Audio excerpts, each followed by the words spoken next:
how to write a radio ad. So if you're a B2C business, this can be very, very important for you. A lot of B2C businesses will benefit from radio advertising. The problem is I've seen and heard a lot of radio advertisements over the course of my 35 years. I can wholeheartedly say 98% of them are bad. So if you apply just a little bit of these techniques, you can nudge yourself out of that 98% into this little tiny sliver of good ads and put everybody else to shame. So let's go over that now. Now, by the end of this video, you're going to have a complete and totally different view on how to write a radio commercial. There are a bunch of things to consider, and we're going to go over the crucial elements that will build a great commercial. Start with these things, get them written down, and then you can build your script around that, and it will make all the difference in the world. Are you ready? Let's go.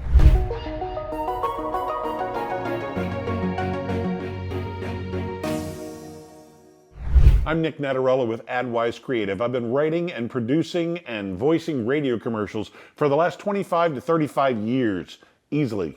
I want it to be 25, but I think it's closer to 35. That's how long I've been doing this. But yeah, I've been doing it for a long time. And we hear it again and again and again. There's so many bad radio ads out there. A few of these elements, if you can incorporate just a few of these, things are going to be completely and totally different for you and your radio commercials. First of all, radio commercials are most effective for B2C situations. If you are a brick and mortar, or if you are, say, somebody online, something like Amazon, even if you're that big, radio commercials are great for you. A B2B situation, not so much. I would not recommend radio for a B2B situation unless there are times when it does work, and one that is used most often that we see all the time is if you're a B2B business, for example, and you're hiring, all right? Not too many people, let's say you fix copiers, okay? Not too many people have a copier at home. And if they do, it's probably a printer that they only spent about $100, $115 on, and after 3 or 4 years, it's probably going to break. That's a $25 a year investment, maybe less, maybe $20 a year investment. No problem, you go out and you buy another one, and the new one is even less than the one they bought 5 years ago. When it comes to actual photocopier type repairs, probably in a business situation, in an office or something like that. So you are going to be approaching those offices. That's a B2B situation. If you're hiring, sure, radio is great. But to actually try and find you some clients, you're best off in that typical one-on-one, door-to-door, maybe direct mail sales type situation to wet the whistle and prime the pump. You don't want to be using radio for something like that to actually get you business in a B2B situation. First off, let's talk B2C. Now, what are you going to do to bring in new clients, whether they're calling, ordering online, coming into the store, something like that? The first thing to remember is, and I'm sorry, I'm going to step on some toes here right off the bat, it's not about you. It's not about your business. It's not about you. It's not about your company. It's not about you at all. It is about the wants and needs of your customer. What are they looking for? What do they need when it comes to pizza, laundromat, jewelry, furniture? What is it that they are looking for that you solve their problem? They can't find a blank, but you've got one. That's solving a problem. That is focusing on your customer. So be sure to focus on your customer and their wants and their needs. And I'll tell you a really quick trick on how to determine if you've been doing that in your scripts or not.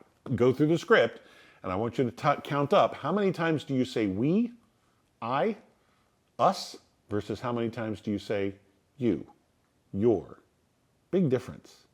Big difference. There are so many ads that say we do this, and if you come in today, we will have this ready for you, and you will, the I, we, us far outnumbers the you most of the time in most of the ads.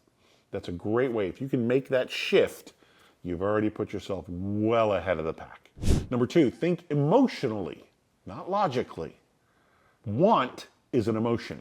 In fact, let me tell you my personal story. You've probably heard this when it comes to purchases. We buy emotionally and we justify the purchase later logically. I was buying a car several years ago. It's probably, gosh, I don't know, probably 20 years ago. I was buying a car. It was a used car, but my wife was pretty good friends with the dealership. She had bought several cars there before we had gotten married. So they knew her. She was literally right around the corner, didn't live far away. So we went back there to buy another car. Checked things out, found one that we liked, and they let us take it home. Drive it overnight. Take it for a day. Well, we drove around, did our afternoon thing, and doing our thing at home. I'm walking through the living room, and I had this big bay window in our house. And I looked out the bay window, and there was the car in the driveway. And I'm not going to lie, it looked good in my driveway. It really did. That car looked good in my driveway. So the next day we bought it.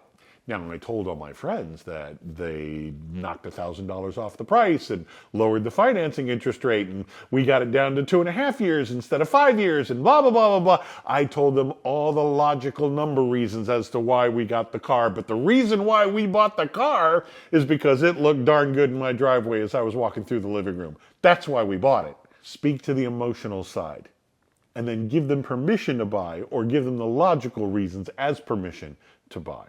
That's how you write a radio ad. Speak to their emotions, justify it logically. Another great way to convey in a radio ad is by telling a story. Whether it be in a scenario, or you can tell maybe a testimonial type story of somebody else's experience with your company, what they were going through, what the problem was that they were up against, how this was tying a knot in their stomach, and you came along and you were able to solve it for them. That's a great way to convey emotion as well. Like I just said a moment ago, emotion versus logic. Tell a story in your commercials. And now a little technical thing that you can use. Please, please, please don't use any cliches.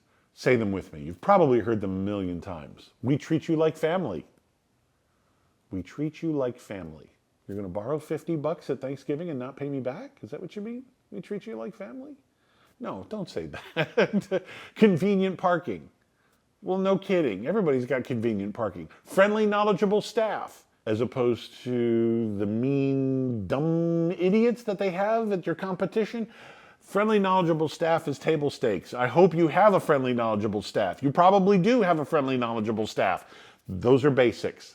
Everybody has that, so that's not worth bragging about. Avoid the cliches, because when you say friendly, knowledgeable staff, who is that? What do you do? Are you the pizza place? Are you the laundromat? Are you the car dealership? Are you the jewelry store? Who are you? If it applies to everybody, it applies to nobody. And we want to make you stand out above everybody, not only the people that don't relate to you, but we want to make you stand out and bury your competition as well. Have you heard some of this stuff before? Yeah, I hope you have, and now I hope you're able to, this little refresher will obviously get built into your radio commercials. So between radio commercials and podcasting and video, YouTube videos and stuff like that, this is the channel I hope you would make your home. So please hit subscribe. If you like this particular one, hit the like button. Helps us produce other videos as well. And if you know somebody who's looking to do any one of those things for their business, tell them about the channel. Get them to subscribe as well. Now, a couple other things to consider when it comes to your radio ads. Pick one thing and one thing only. Focus on that one item in the entire ad, whether it's an item or a service or something like that. For example, I did an ad for a pool company, and they wanted to do the fact that they installed new pools, they designed and installed new pools, they could refurbish, say, a vinyl liner pool, they have all the chemicals that you could possibly need, and they have a cleaning service. Well, as far as I'm concerned, those are 4 different ads. Every single one of those, and I've said this before in another video, if it's worth a mention, it deserves the attention. In other words, if you're going to talk about building and designing custom pools, and we do this, this, and this, if these 3 are good enough to get oh, by the way, we do this too, they deserve an ad of their own. And trust me, I think you can talk for more than 30 or 60 seconds about any one of those extra services or other services that you do. So yeah, it definitely deserves its own attention, its own spotlight. Don't short shift it. What happens if somebody needs that one? You just casually mention it. Let's give it the attention it needs and write another ad for it. So the main focus of your commercial is going to be one of those things. And don't mention anything else. Just go after that one thing. Now, what is the one thing that I have to do to get said product or service?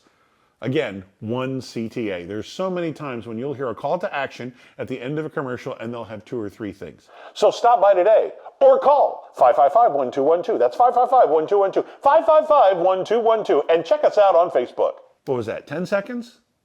That's a lot of real estate for trying to build an emotional connection with your customer about this product or service and the problem that they're having and how you can solve it. That's a lot of real estate on just a CTA that goes nowhere and means nothing and just confuses the ad. Depending on what they're going to do, what they have to do to buy, make that your CTA. If they have to order online, tell them, go online and order yours today. Boom, that's it. If it's right there, right next to the cash register, come in and get yours today. That's it. Don't confuse the issue by throwing in the Instagram page or the Facebook page or anything like that. Don't do that. If you want to do a Facebook campaign, let's do a Facebook campaign. Let's get more people on Facebook because that's going to be free advertising for you, right? Let's do that. Let's make that the focus of the campaign. Don't make it an also ran. And finally, you don't need to add all of them together. You got the Facebook, the phone number, the address, all that kind of stuff. The email, oh my gosh. I've seen so many email addresses that just ruined an ad. It's terrible. You don't need to put all that information into your ad because chances are your customer has this little computer in their pocket and anything and everything that they need to look up about your business, whether it be your Facebook page or your phone number or your address or anything like that, they will be able to find faster than you can put in the ad. Not to mention, like I said a second ago, that's really precious real estate when you're trying to make that emotional connection with your listener. So don't waste it on a phone number. Don't waste it on a phone number. Tell them to call and they'll find it online just like that. Believe me, it's the 21st century. You'd be surprised what people will find instantly about your business. So I go into all of this plus a lot more when it comes to writing your radio ads. There's a bunch of stuff that you can ask yourself to help focus your ad and make sure that you stay focused on the one thing that you need to make the one thing in any given ad. There's a link down below to the radio checklist, the radio commercial checklist. Be sure to get your copy to help you write your next radio commercial. Click the link down below and get your free copy right now. I'm Nick Natarella with AdWise Creative. Thank you for watching.